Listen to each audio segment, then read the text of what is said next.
preocupe com quem não veio, se preocupe com você que veio estar aqui essa noite em nome de Jesus, amém? Apesar dos apesares do dia que tivemos, mas conseguimos estar aqui esta noite para glorificar o nome do Senhor e por Ele ser gotejado pela doutrina da sua bendita e poderosa palavra. É isso que importa para nós, irmãos. A lição do dia 19 de junho, lição 12, a vontade de Deus em nos atender. Deus é aquele que está sempre pronto para nos atender, né? Como nós vamos ver no texto, Ele sempre está disposto a ouvir a nossa oração, e não somente ouvir, mas atender o pedido da nossa oração. Ele está gostando demais aí. Um toquezinho. Vamos lá para a nossa introdução. Textual. O textual está lá em Mateus capítulo 7, versículo 11.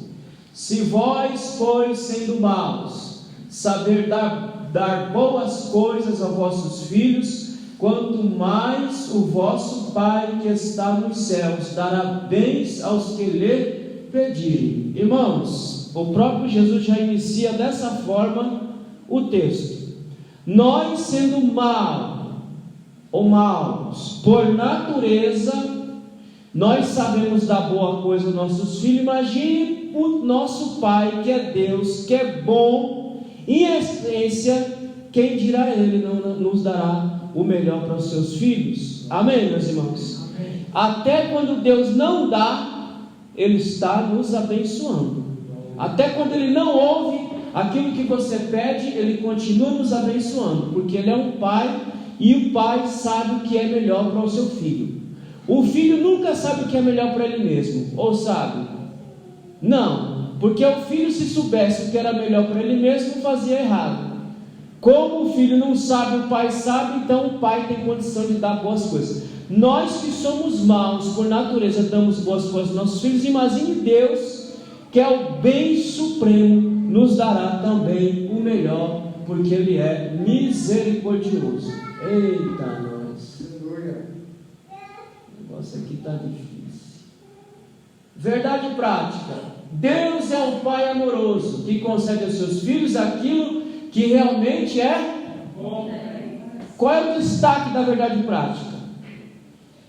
Aqui, ó, Ele concede aos seus filhos aquilo que realmente é bom para eles. Bom para nós, irmãos, não é a partir da nossa visão. Bom para nós é a partir da visão de Deus. Irmãos, me entenderam? Amém ou não amém? Eu vou contar um caso aqui, é um caso verdadeiro, de uma pessoa que queria morar em determinado lugar, e orou, pediu, clamou, falou, só que Deus não deu, e até a pessoa ficou um pouco aborrecida, chateada, mas com o passar do tempo ela entendeu por que Deus não deu aquilo que ela pediu, aquilo que ela estava buscando. Quem conhece a Cracolândia aqui? Você trocaria a sua casa para pegar uma casa de graça lá naquela região? Sim ou não, irmãos? Se alguém chegasse aqui e falar, eu lhe dou uma casa de graça lá na Cracolândia, você deixaria a sua casa aqui e moraria lá na Cracolândia? Apesar que aqui é uma Cracolândia medonha também, mas não dá para se comparar com a Cracolândia lá. Lá é uma perturbação 24 horas. Deus não deu, porque Deus sabe o que é melhor a partir da visão dele, não da nossa. Porque, irmão, se Deus der o que é bom para nós a partir da nossa visão, você sabe o que vai acontecer? Depois você vai reclamar. Ai, mas olha o que Deus me deu. Mas Ele te deu porque você pediu, porque na sua visão era bom. Então Ele te deu aquilo que é bom a partir da sua visão. Mas Deus nos dá o que é bom a partir da visão dele. Amém, meus irmãos?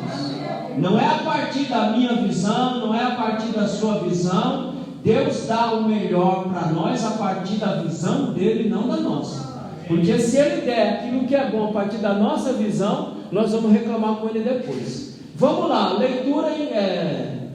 leitura em classe aí, irmão. Coloquei errado aí, é capítulo 7, do versículo 7 a 20. Vamos ler, cada um lê um versículo.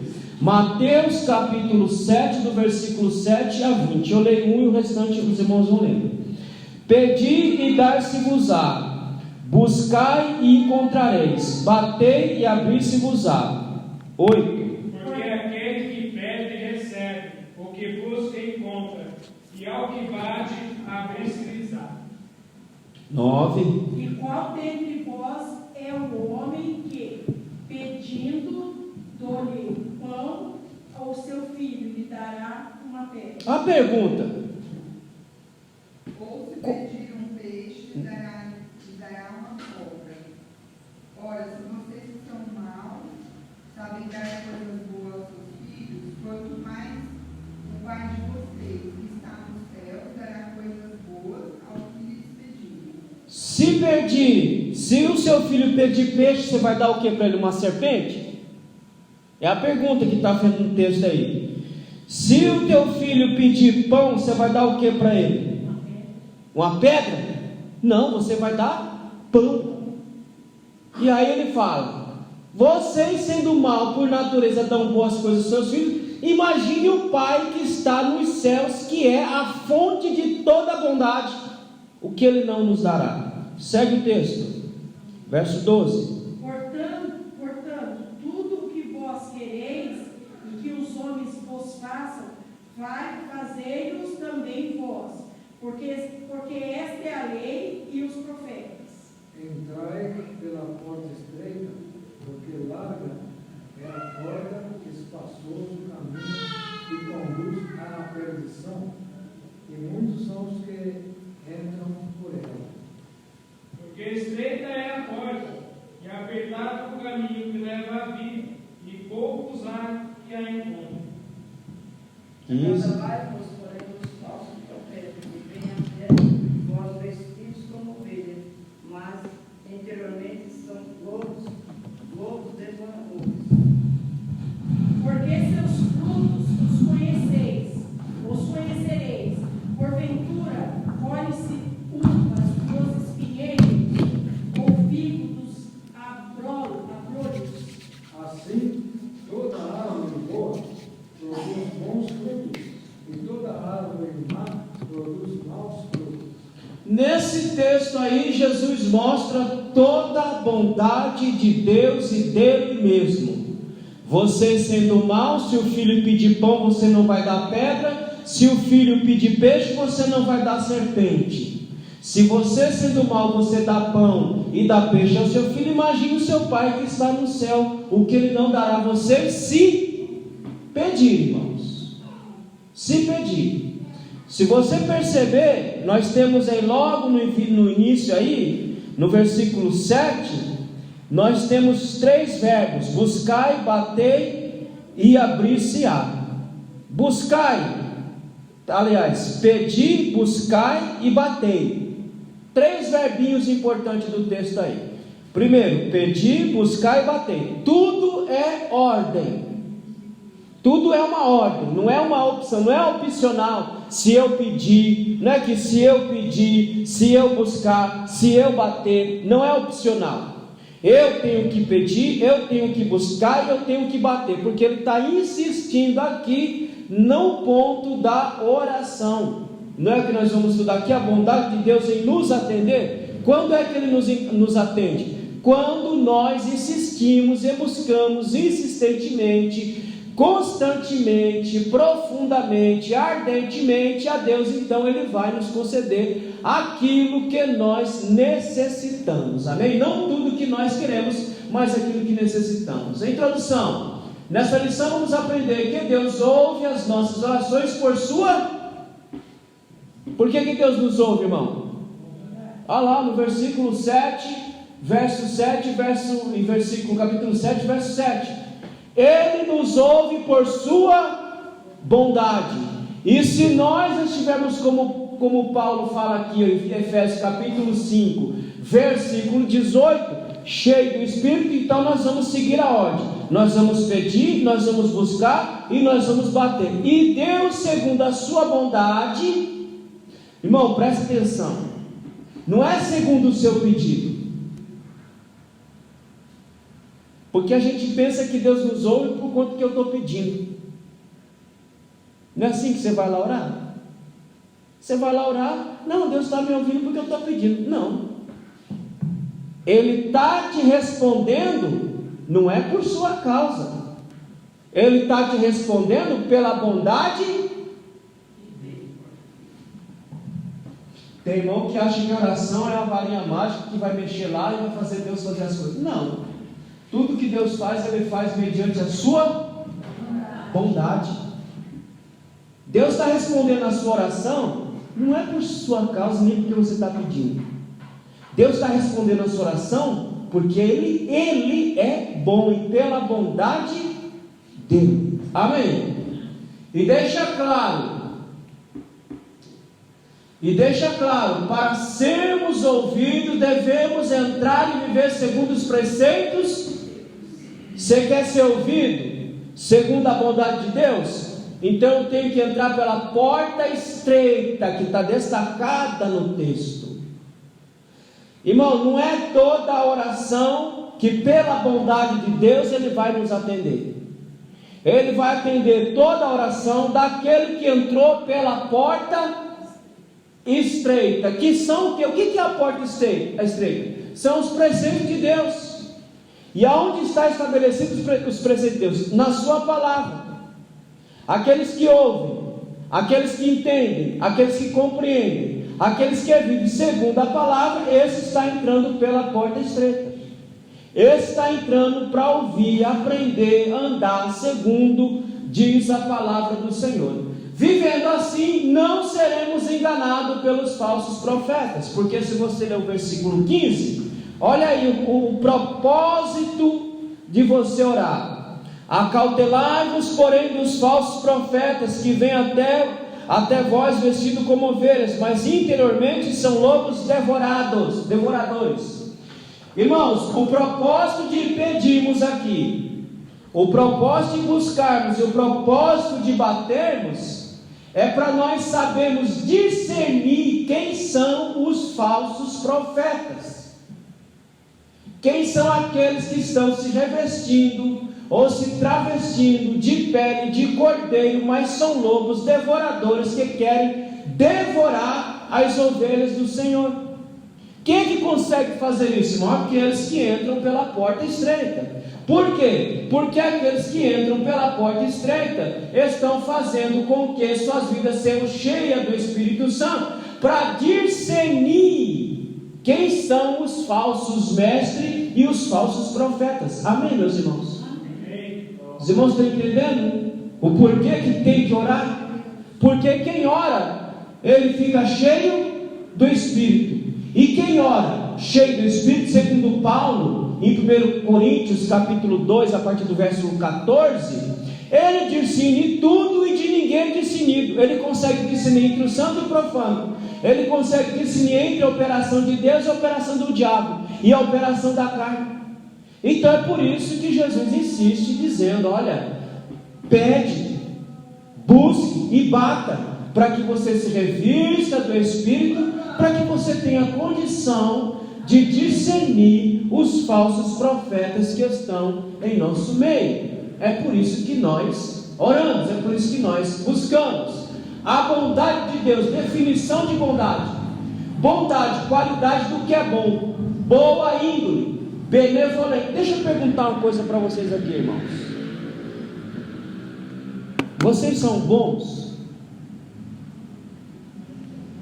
Sim ou não?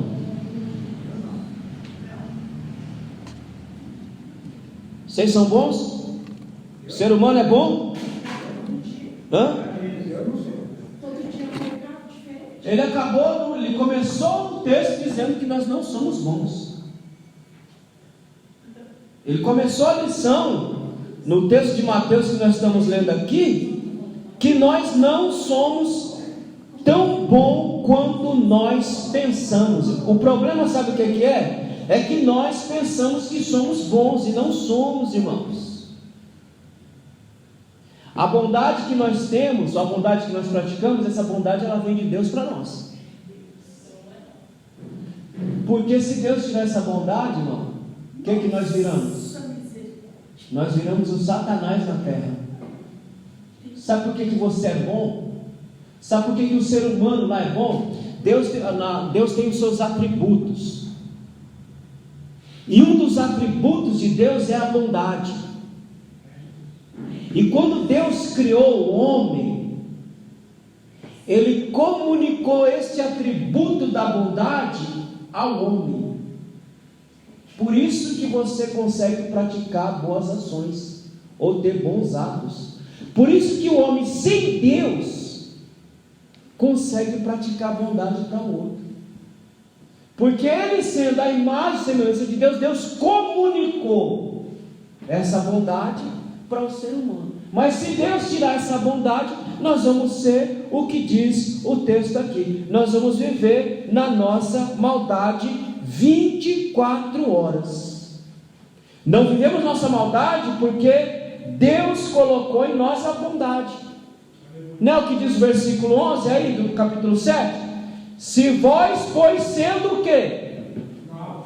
Ele não diz se vós sendo bons. Não. Jesus já falou quem nós somos na verdade. Nós somos maus, nós vamos ver isso em Paulo no capítulo 7.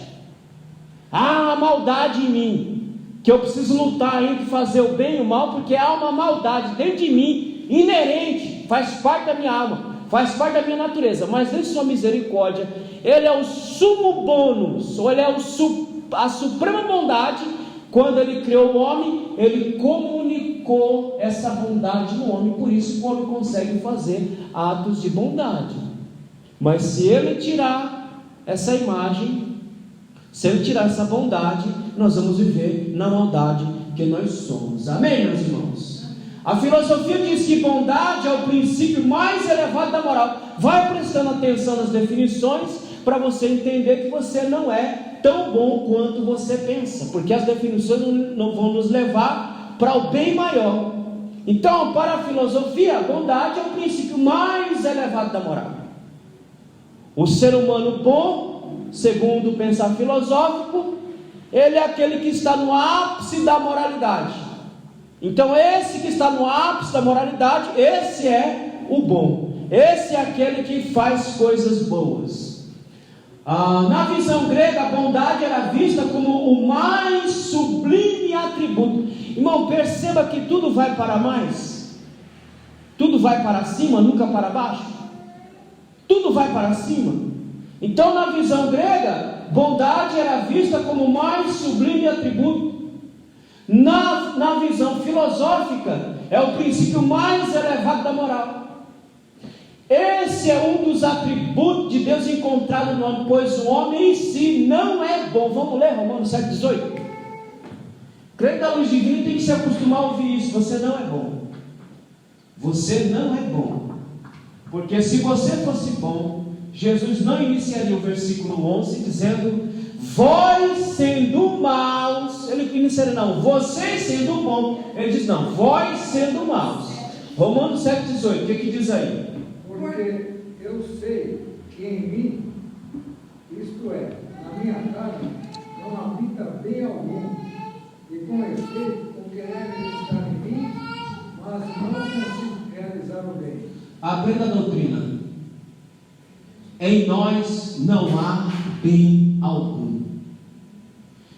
No homem não há a força necessária para praticar o bem espiritual. No homem não há vontade necessária para praticar o bem espiritual. Eu vou explicar a vocês. Nenhum de vocês entrou aqui para aceitar Jesus porque deu na cabeça de vocês. Nenhum de vocês aqui. Todos nós que entramos aqui, aceitamos Jesus, aceitamos porque o Espírito entrou em nós e nos habilitou para praticar o bem espiritual. Qual é o bem espiritual? Receber a Cristo como Salvador de nossa alma e viver na porta estreita, que é o texto. Então não há bem algum em você, não há bem algum em mim. Se há algum bem em mim, é porque Deus derramou da sua bondade em mim para que eu viva na porta estreita, praticando a bondade assim como Ele é bom. Amém, meus irmãos? Com o pecado nos tornamos propensos à prática do mal e não daquilo que é bom. Vamos ler João capítulo 3, versículo 3. Com o pecado a nossa natureza foi corrompida, e tudo que nós sabemos fazer e fazemos de melhor é tudo aquilo que não presta, ou seja, tudo aquilo que é de ruim nós conseguimos fazer. João 3,3. Rápido, meus irmãos, que hora está indo embora. Quem achou, leia. Por favor, ninguém achou? Jesus respondeu e disse: na verdade te digo, que aquele que não nascer de novo não pode ver o reino de Deus. Pronto, meus irmãos. Aquele que não nascer de novo não pode ver o reino de Deus. Aquele que não nascer de novo não pode entrar pela porta estreita, não pode viver segundo os preceitos de Cristo. Então, quando nós somos tocados por Deus, aí então nós vemos aqui, fomos energizados, recebemos força, recebemos graça, recebemos poder do Espírito para entrar aqui e dizer: eu sou um pecador, um miserável que preciso da salvação em Cristo Jesus. Mas se Ele não viesse fazer isso em nós, você não faria isso por si só. Amém, meus irmãos? Aprenderam a doutrina? Não há bondade em você. Nós não somos bons por natureza, nós somos maus por natureza. Se somos bons hoje, somos bons porque estamos habilitados e capacitados pelo Espírito para praticarmos as boas obras em Cristo Jesus. A natureza do homem é caída, irmão. A minha natureza, a sua natureza, põe isso na sua cabeça. Nós somos tão caídos que mesmo em Jesus Cristo, nós às vezes praticamos as maldades, pensamos maldades, queremos maldades, desejamos maldades, mesmo estando em Cristo Jesus. Agora imagine sair fora. Imagine se você sair fora da presença do Senhor, o que não vai virar? Então, se estamos aqui fazendo tudo o que estamos fazendo, porque Deus é bom e colocou essa bondade em nós, para nós vivermos na porta estreita. Somente vivendo segundo os preceitos de Deus, porta estreita, recebemos a graça de Deus para vivermos em bondade. Olha o que diz o versículo 14 da leitura em classe de Mateus 7. E porque estreita é a porta, é apertado o caminho que leva à vida eterna, e poucos há que a encontrem. Irmãos, somente vivendo segundo os preceitos de Deus, que é a porta estreita, recebemos a graça de Deus para vivermos em bondade. E são poucos os que encontram esta porta estreita. Quantos estão no nosso meio, mas ainda não entraram pela porta estreita? Quantos de nós estão no nosso meio, mas ainda não vivem os preceitos da palavra de Deus, porque não encontraram a porta estreita? Porque não são todos que encontram essa porta, porque esta porta, quando você acha, depois vocês vão entender por que porta estreita e fundo de agulha, é uma porta que não dá para passar com quem você é. É uma porta que não dá para passar com quem você era e com quem você ainda continua sendo, se você não entrou pela porta estreita. Se você não achou o caminho, você não vai conseguir passar por essa porta estreita. Amém, meus irmãos? Então aí, definição de bondade. Bondade de Deus no aspecto bíblico. Na Bíblia, bondade é definida como qualidade daquilo que é bom. Vamos ler Êxodo capítulo 33, versículo 19. Depois outro irmão abra para mim 1 João 4:8. E outro abra lá, esse aqui é muito longo, não vamos ler não, vamos só citar. Êxodo capítulo 33, verso 19. Quem achou, leia. Porém, ele disse: eu farei passar toda a minha bondade por diante de ti, proclamarei o nome do Senhor diante de ti, terei misericórdia de quem eu tiver misericórdia, e me compadecerei de quem eu me compadecer. Irmão, olha dois aspectos da bondade que em nós é falho. Terei misericórdia de quem eu tiver misericórdia. Me compadecerei de quem eu me compadecer. Por isso que a definição bíblica de bondade é qualidade daquilo que é bom. Por isso que só Deus é bom, irmãos. Por isso que o jovem rico aqui já chegou dizendo: mestre bom, ou bom mestre, porque só Deus é bom em essência absoluta. Só Deus é misericordioso, só Deus é compassivo, só Deus é aquele que consegue se compadecer do mais vil dos homens. Então, bondade é a qualidade daquilo que é bom. Quem é bom? Deus é bom. Porque dentro da bondade de Deus tem a misericórdia, que nós nem sempre conseguimos ser misericordiosos. Irmão, nem sempre nós conseguimos agir com misericórdia como Deus age, viu? Você quer ver? Eu vou dar um exemplo. Você já pecou hoje? Sim ou não? Sim. Como é que você está vivo aí me olhando e me vendo? Porque Ele é misericordioso. Você já prestou atenção quando alguém te espezinha? Qual é a vontade? A vontade de fazer alguma coisa, retribuir, como nós aprendemos lições atrás lá, de retribuirmos a altura, até um pouquinho mais. E você já pensou se Deus desse para você 5 minutos no lugar dele, como aquele filme Todo-Poderoso? E aquele filme tem uma moral. Qual é a moral? O homem, ele sempre pensa em si mesmo e não no outro. O homem sempre está em busca das suas coisas e não em busca de beneficiar o outro. Então, bondade, biblicamente falando, é guardar daquilo que é bom. Quem é bom? Deus é bom. Por quê? Porque Ele é misericordioso e Ele é aquele que consegue se compadecer de qualquer ser humano, não importando quem seja ser humano. 1 João 4,8. Quem achou, leia. Quem comete o pecado é do diabo, porque o diabo peca desde o princípio. Para isso, o Filho de Deus se manifestou para desfazer as obras do diabo. Por que o Filho se manifestou para desfazer as obras do diabo? Porque Ele é bom. Porque se sou eu e você, nós não faríamos o que Cristo fez e faz. Mas como a bondade faz parte da essência divina, então Cristo fez o que você não faríamos no lugar dele. Já se tentou se colocar no lugar de Jesus com a cabeça que você tem hoje aqui? Se você fosse lá para o céu e Deus perguntasse assim, a pergunta retórica que foi feita para Isaías: quem há de ir por nós? E você está lá no céu, qual será a sua resposta?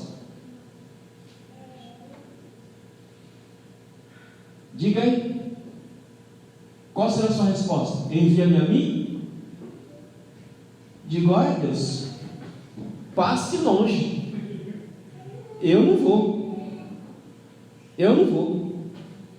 Mas Jesus, ele respondeu a pergunta afirmativamente: envia-me a mim. Eu morro por eles, eu me sacrifico por eles, eu dou minha vida, eu entrego a minha vida por eles. Por quê? Porque faz parte da essência divina a bondade, irmãos.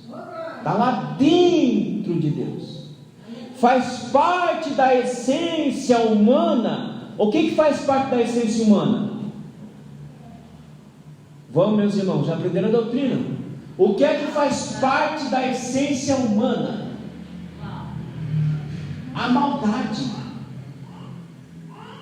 Na essência humana não faz parte a bondade. A essência humana, o que faz parte da essência humana é a maldade. Hoje, estando regenerado em Cristo, essa maldade está sob controle. É o que Paulo vai dizer lá no capítulo 7 de Romanos. Essa maldade hoje ela está sob controle. Ela não existe. A maldade que há em mim e você, irmão, não é porque você é crente, você deixou de ser mal, não. Ah, eu estou em Jesus, minha essência agora mudou. Mudou nada, tua essência continua a mesma. A maldade continua aí, tanto é que Paulo falou, há uma briga aqui entre mim. Eu não sei se pratico o bem que quero, ou o mal. A maldade faz parte da minha essência, a maldade faz parte da sua essência. Mas por misericórdia, ela está sob controle, para que a bondade de Deus seja manifesta na minha vida e na sua vida, em nome de Jesus. Olha lá, em Mateus 19, do versículo 16 a 26, o jovem rico testifica que Cristo é Deus, pela expressão bom mestre. Ele já está dizendo, Jesus fala, quem é bom, se não Deus? Ele está dizendo, eu sou isso aí que você está dizendo. Eu sou a bondade em essência. É um mestre bom que está aqui, o Deus misericordioso, o Deus compassivo, o Deus que atende, que ouve, que ajuda, que ouve as orações e responde. Sou eu mesmo que estou aqui presente. E Jesus deixa claro ao jovem que a vida eterna não é por obras, mas é por fé e amor a Deus. Nossa salvação não é por obras, não é por realizações, não é por feitos. Nossa salvação, ela vem por fé e amor em Deus. Então ele diz para o jovem, olha, eu sou o próprio Deus, porque na minha essência há a bondade intrínseca dentro de mim, portanto eu sou o próprio Deus. Eita meu Deus, avançou foi demais agora. Espera aí que nós já estamos quase terminando.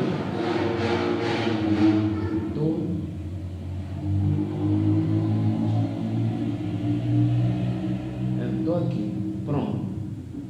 A bondade de Deus no aspecto teológico. Nós estamos ainda no primeiro ponto da nossa lição. Primeiro ponto da nossa lição, a bondade de Deus. Então lá, bondade de Deus no aspecto teológico. A palavra bondade abrange retidão. Irmão, vai prestando atenção. Quando eu falo que não há bondade em nós, há maldade em nós, é por isso aqui. A bondade de Deus abrange retidão, santidade, amor, benevolência, graça e misericórdia. Olhando tudo isto aqui, chegamos à conclusão que bom, na verdade, só é Deus. Porque às vezes nos falta retidão, às vezes nos falta santidade, às vezes nos falta amor, às vezes nos falta benevolência, às vezes nos falta graça, às vezes nos falta misericórdia. Mas nele, isto aqui é perfeito, isso aqui nunca falta. Até quando Deus entra em juízo com alguém, Ele entra com bondade. Deus não dá nem mais e nem menos para o pecador. Deus dá exatamente aquilo que o pecador merece.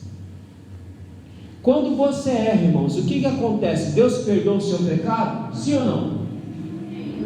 Perdoa o pecado, não perdoa?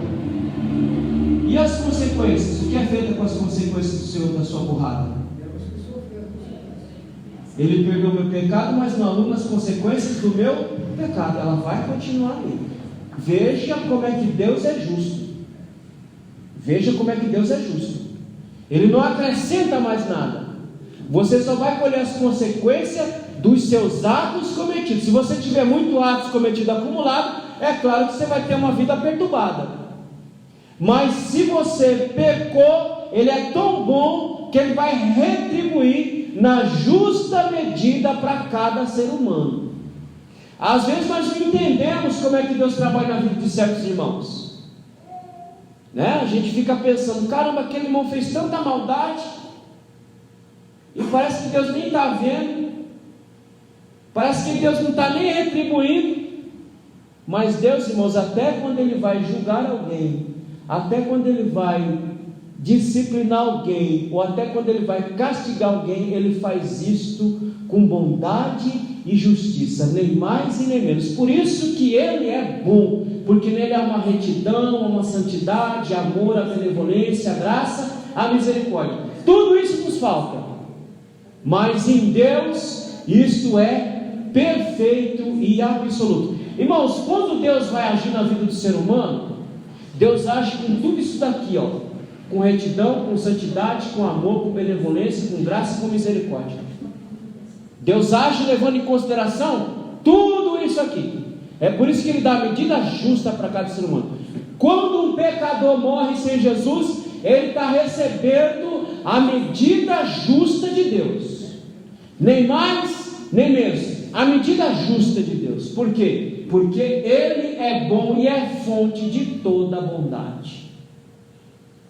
Há dois caminhos para escolher. Então nós já vimos a bondade de Deus, agora vamos ver, há dois caminhos para nós escolhermos: a porta e o caminho no aspecto bíblico. Irmão, você tem dois caminhos para você escolher. Tem gente que está escolhendo o caminho estreito, e tem gente que está escolhendo a porta larga ou a porta estreita. Uns escolhem a porta estreita, outros estão escolhendo a porta larga, mas dentro do corpo, não fora do corpo. Há pessoas que estão vivendo o Evangelho de portas largas, e há pessoas que estão vivendo o Evangelho de porta estreita, mas todo mundo dentro da igreja. Você pode escolher qual é o caminho que você vai escolher, qual é a porta que você vai escolher.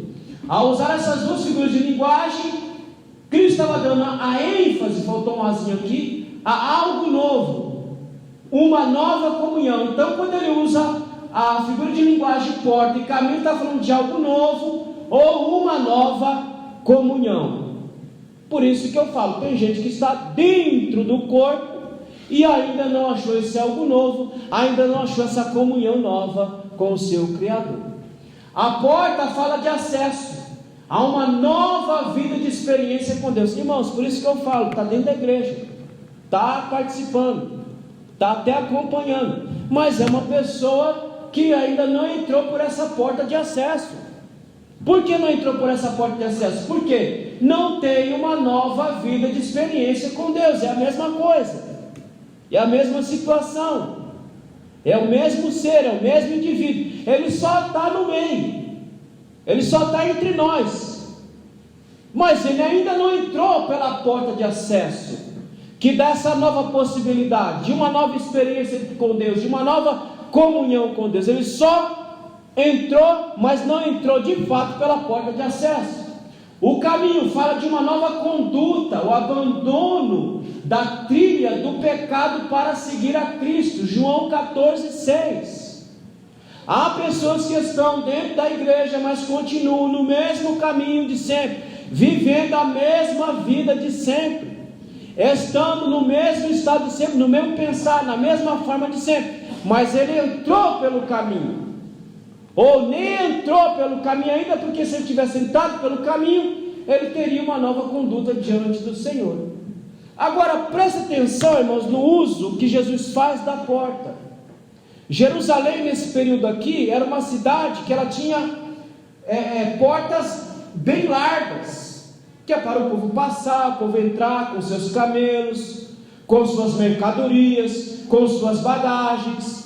Só que à noite, essas portas largas, elas eram fechadas, e o indivíduo só poderia entrar por aquilo que Jesus denominou de porta estreita. Irmão, você sabe o que é uma portinhola? Uma portinhola, quando você sai aqui, você dá uma olhadinha para cima ali dos banheiros, tem uma portinhola. Aquilo é uma portinhola. Então o camarada, à noite, ele só poderia entrar pela portinhola, porque as portas largas estavam fechadas. Aí vem a expressão fundo de agulha, que eram essas portinholas.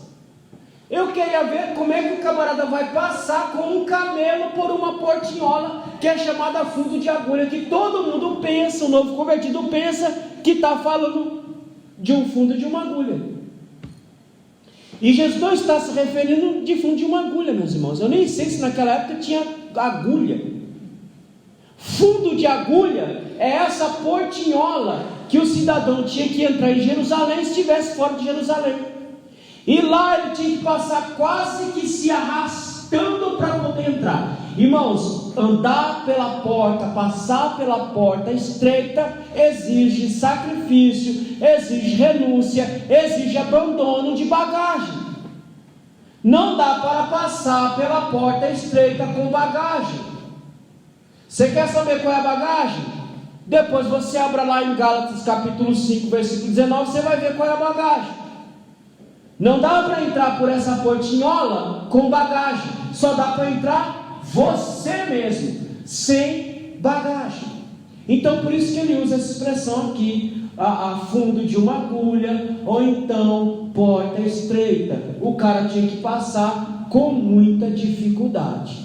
E são poucos os que entram pela portinhola devido à dificuldade que é entrar pela portinhola. Tudo bem até aí, meus irmãos? O que as duas portas, os dois caminhos ilustram para nós? Primeiro, o caminho significa para nós o único que nos conduz ao quê? A vida eterna. João capítulo 10, versículo 7 a 9. Então o que ilustra as duas portas e os dois caminhos? Ora, ilustra que é o único que conduz à vida eterna. Não dá para entrar e não dá para passar por esse caminho de qualquer jeito. Tem que viver de uma conduta diferente. Vamos ler só esse texto? João capítulo 10, versículo 7 a 9. Quem achou pode ler. Tomou por Jesus dizer-lhes: em verdade vos digo, eu sou a porta das ovelhas. Todos quantos vierem antes de mim são ladrões, salteadores, mas as ovelhas não ouvirão. Eu sou a porta, se alguém entrar por mim, salvar-se-á. Entrará e sairá e achará passagem. Ele é a porta de acesso. Ele é a passagem. Se eu passar por ele, então eu vou entrar e vou achar passagem. Presta atenção. Não é o que fazemos que vai nos conduzir ao céu, não, meus irmãos. Não é o que você faz. Não é o que você faz que vai te conduzir aos céus. O que te vai conduzir aos céus é o que você é em Cristo, que é fonte de toda a redenção para o ser humano. Não é a sua bondade que vai te conduzir ao céu, porque a sua bondade vai te conduzir para o inferno. Mas é o que você é em Cristo Jesus que te vai conduzir aos céus. Irmãos, aprenda a doutrina. O que é que você é em Cristo Jesus? Segundo Paulo, segundo a Bíblia, nova criatura que entrou pela porta estreita e entrou pelo caminho estreito também. Esse é o que vai entrar no reino dos céus. Aquele que de fato é uma nova criatura, aquele que de fato vive na realidade do reino. Amém, meus irmãos?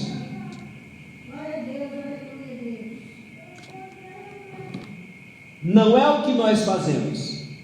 Antigamente, bem antigamente, quando me converti, aqui tinha um costume de dizer que nós deveríamos ser como o espírita, porque o espírita faz muita bondade,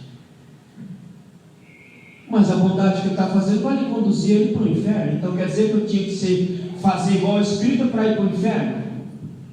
Dizia-se que nós tínhamos que ser como a testemunhas de Jeová, que sai batendo de porta em porta, mas o que eles fazem vão conduzir eles também para o inferno. Por quê? Porque não entraram pela porta estreita e nem pelo caminho estreito.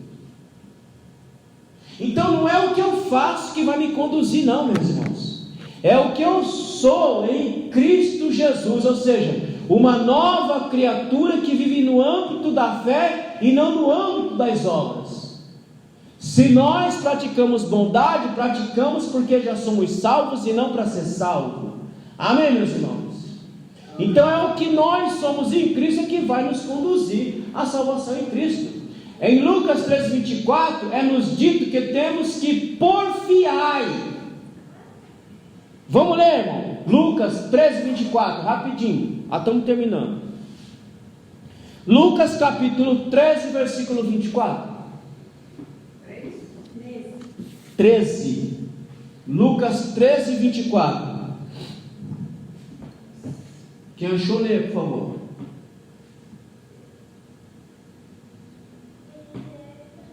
Ninguém achou? Porfiai por entrar pela porta estreita, porque eu vos digo que muitos procurarão entrar e não poderão. Por que não vão conseguir entrar? Olha o verbo aí, porfiai.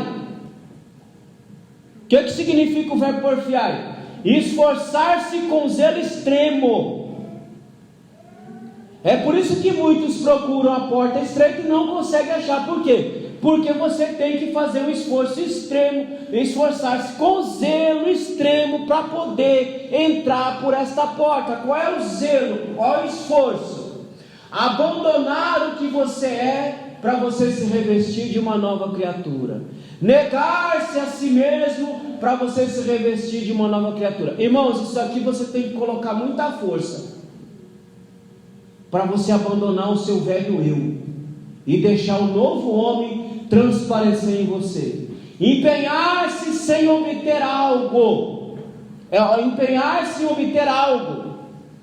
Então, porfiar é lutar para obter algo. Obter que algo? Uma nova realidade, uma nova vida, uma nova comunhão. Nem todo mundo, irmão, está porfiando. Nem todo mundo está se empenhando com zelo. Os crentes hoje estão de uma maneira que só Jesus na causa. Tem gente que está achando que vai ser fácil. Nunca foi fácil viver o Evangelho de Cristo Jesus e nunca vai ser. Se eu não empregar força, eu não sirvo. Se eu não empregar força, eu não louvo. Se eu não empregar força, eu não venho. Se eu não empregar força, eu não faço nada. Porque tudo eu tenho que empregar força se eu quiser obter essa nova vida, essa nova comunhão. Esse texto deixa claro que deve haver um desejo em nós por andarmos em Cristo e termos um novo caráter em Cristo. Então Lucas 3,24 está deixando bem claro. Tem que ter em mim um desejo ardente de entrar por esta porta todo santo dia, de porfiar, de trabalhar, de me esforçar por entrar e me manter nesta porta todo santo dia em nome de Jesus. Amém, meus irmãos? Então, o que as duas portas, os dois caminhos ilustram para nós? Acesso a uma nova relação, acesso a uma nova comunhão com Deus. Mas para isso eu tenho que empregar força para a glória de Deus. Se eu quiser manter essa comunhão, essa nova vida, eu tenho que porfiar, irmãos. Não é que você vai porfiar para obter, essa nova foi obtida em Cristo Jesus na cruz do Calvário. Mas uma vez que eu fui renovado, uma vez que eu fui energizado pelo Espírito, eu tenho que manter essa relação com Ele, para que eu continue diante desta porta, entrando por ela e vivendo esta nova conduta em Cristo Jesus. Amém, meus irmãos? A escolha entre os dois caminhos, só existe dois caminhos a percorrer nesta vida: vida eterna ou morte eterna. É o que Jeremias disse lá em Jeremias 21:8. Não tem 3, não tem 10, só tem 2. Ou é de vida eterna ou é de morte eterna. Quem escolheu a vida eterna está porfiando por entrar por esta porta e permanecer nesta porta de acesso em nome de Jesus. Por via de regra, qual é o caminho que nós escolhemos? O caminho largo. Porque o caminho largo não tem nenhuma exigência. O caminho largo não tem nenhuma prestação de conta. O caminho largo você não precisa viver em santidade, você não precisa viver orando. É por isso que eu falo, tem muita gente que está dentro e está no caminho largo. É gente que não ora mais, é gente que não lê Bíblia, é gente que não participa, é gente que não comunga, é gente que vive de qualquer jeito. Esse está pelo caminho largo, mas aqueles que estão no caminho estreito estão buscando o quê? Santidade, uma vida de santidade diante do Senhor. Caminho largo, tudo é permitido, você pode tudo. Você pode roubar, você pode matar, você pode fumar, você pode prostituir, você pode fazer o que você quiser. O que você não pode fazer? Entrar no céu. O resto, meu irmão, você pode tudo. No caminho largo você pode tudo. Agora, e no caminho estreito? Você pode tudo? Sim ou não? Vamos ler? 1 Coríntios capítulo 10, versículo 2. Vamos ler? Olha lá. Mas nós queremos viver no caminho estreito, onde tudo me é lícito, mas nem tudo. Vamos ler. 1 Coríntios capítulo 10, versículo 2. Quem achou, lê, por favor. Rápido, meus irmãos, que eu já estou em cima da hora. 1 Coríntios 10, 2.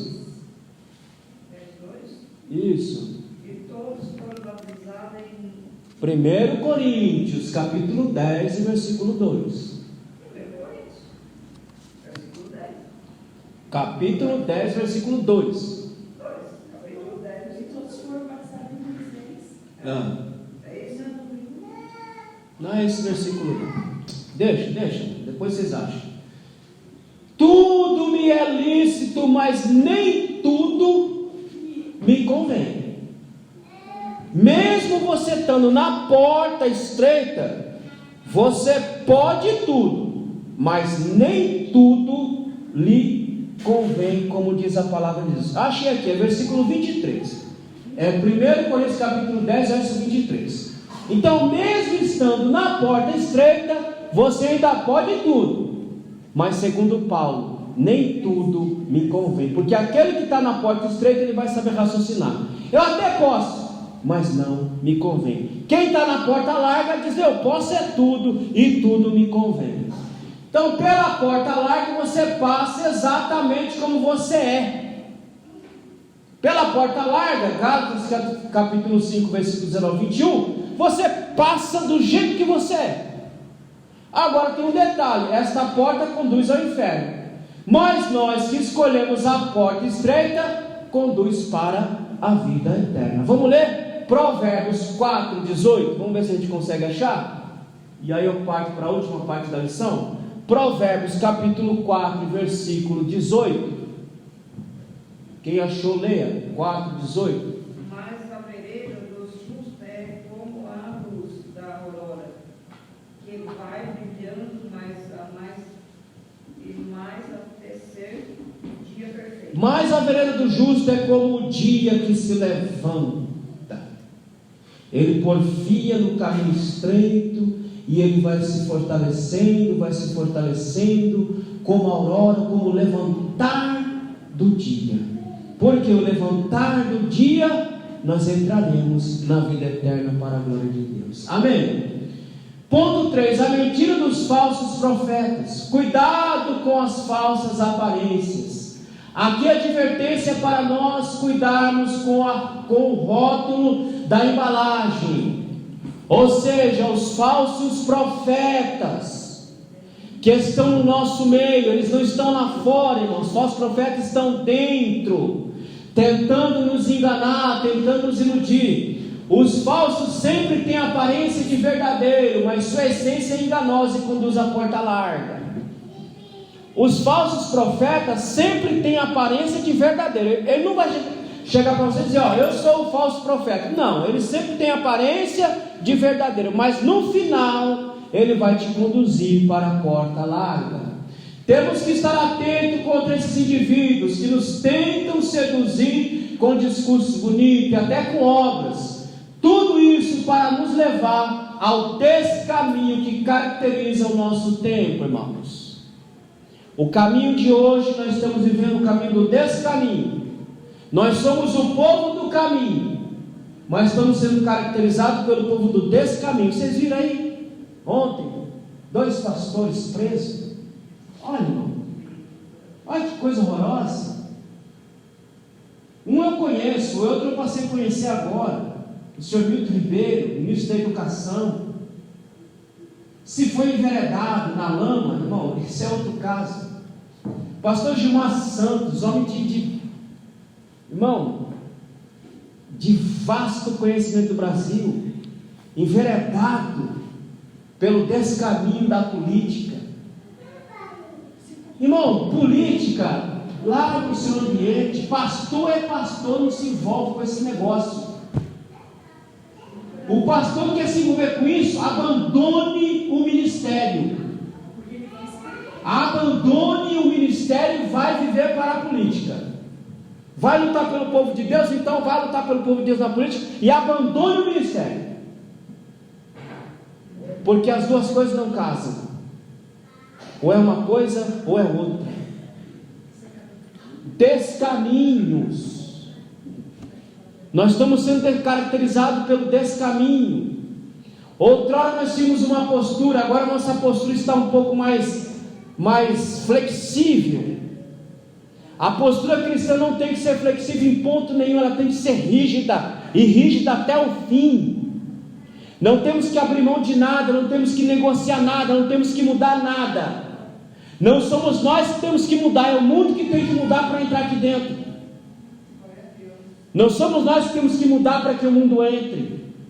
É o indivíduo que quando entra aqui pelo poder do Espírito ele é mudado. Não a igreja mudar para o indivíduo caber aqui dentro. Mas o descaminho é tão grande que somos nós que estamos mudando para abarcar o mundo dentro da igreja. Quem entrou pela porta estreita entrou por um caminho estreito e não por um caminho largo. Amém, meus irmãos? Mas infelizmente nosso tempo está sendo caracterizado pelo descaminho.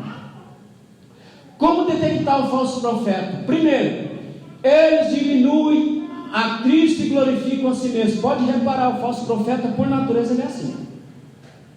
Ele quer estar em evidência, ele quer aparecer, ele quer estar em destaque e o Cristo lá embaixo.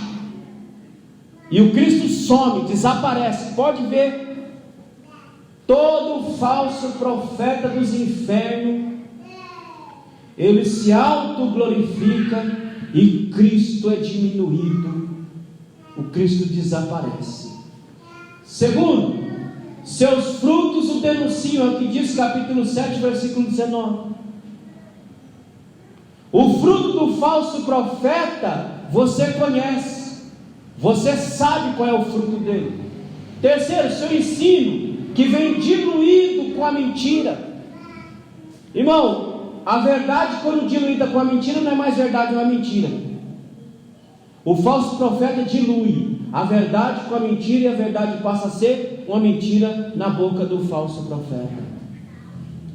Quarto, são soberbos, marca característica de todo falso profeta.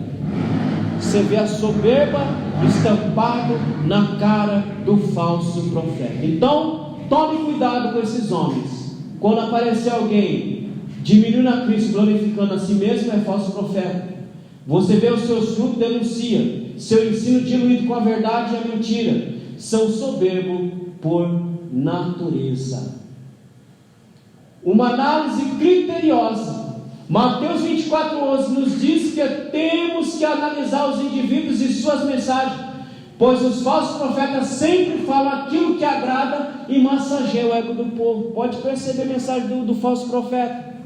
A mensagem do falso profeta nunca vai confrontar ninguém, nunca vai denunciar o pecado de ninguém, vai sempre dizer: olha como você é bom. Irmão, quando alguém chegar para você e falar: olha irmão, você é bom, você já fica com um pezinho atrás. Não, você é uma pessoa boa, você é bom, já fica com um pezinho atrás. Eu não sou bom, eu sou mau. Jesus disse no versículo 11 do capítulo 7: vós sendo maus. Se nós fôssemos bons, ele diria: vós sendo bons. Não, ele diz: vós sendo mal, porque nós somos isso aí mesmo. Então fique de olho nesse povo que fica lá massageando o seu ego. São mensagens destituídas da graça de Deus, onde o confronto com o nosso pecado e com a nossa vã maneira de viver diante de Deus não tem confronto. Não tem confronto. Olha, não, irmão, fique em paz. Você está bem na foto com Jesus, com Deus, está tudo certo, tranquilo. Isso não tem nada não. Isso aí Jesus perdoa com facilidade, irmão. Pecado é pecado. Jesus pode até lhe perdoar, mas você vai pagar o preço do seu pecado. Amém, meus irmãos? Os falsos profetas operam com o espírito do engano. Está errado aqui, tá? O espírito do engano, ou seja, são homens e mulheres inspirados por Satanás, irmãos. Vamos abrir 1 João capítulo 4, versículo 1. Irmão, o falso profeta não opera no poder do Espírito Santo, meus irmãos. O falso profeta opera no poder de Satanás. Não tem que falar, não, mas é Deus trabalhando na vida dele. Deus nada, é o diabo que trabalha na vida do falso profeta. Vamos ler? 1 João 4, 1. Amados, não creais a todo o Espírito, mas provai se os Espíritos são de Deus, porque há muitos falsos profetas que se têm levantado no mundo. Já muitos falsos profetas têm se levantado no mundo. Muitos falsos profetas têm levantado no mundo. Quem é que opera no mundo? Deus ou o diabo? É o diabo. Então, se muitos profetas têm se levantado no mundo, esses homens e essas mulheres são inspiradas pelo Satanás e não por Deus. Porque o profeta inspirado por Deus, ele vai levar você à correção, à palavra de Deus. O falso profeta inspirado por Satanás vai lhe enganar, vai lhe induzir, vai lhe dizer que você é uma pessoa boa, uma pessoa maravilhosa, que Deus não está nem aí com o seu pecado, que o seu pecado é uma coisinha mínima de nada, que Deus vai lhe perdoar e vai ficar tudo bem. Então o falso profeta, ele opera no poder de Satanás e não no poder de Deus. Quando você vê um profeta, repreenda o espírito que está nele. É o que João está dizendo. Verifique o espírito que está nesse indivíduo, porque se não for de Deus, é do diabo. E aí tem que ser repreendido em nome de Jesus. Amém, meus irmãos? E aí encerramos. A Bíblia revela que Deus é bom e que Ele partilha da sua benignidade com suas criaturas, cuidando delas, quer sejam boas, quer sejam más. Ele cuida de bons e de ruins, porque Deus não pode negar a sua própria essência, irmão. Eu nego, Ele não. Ele sendo bom, Ele cuida de bons e de ruins, porque Ele não pode negar a sua própria essência. Ele não somente providencia as coisas materiais para nós, mas em especial na salvação. A salvação é resultado da graça e do amor do Pai. Estejam sempre em alerta, pois existem aqueles que querem macular e adulterar os ensinos do nosso Salvador Jesus Cristo, que são os falsos profetas.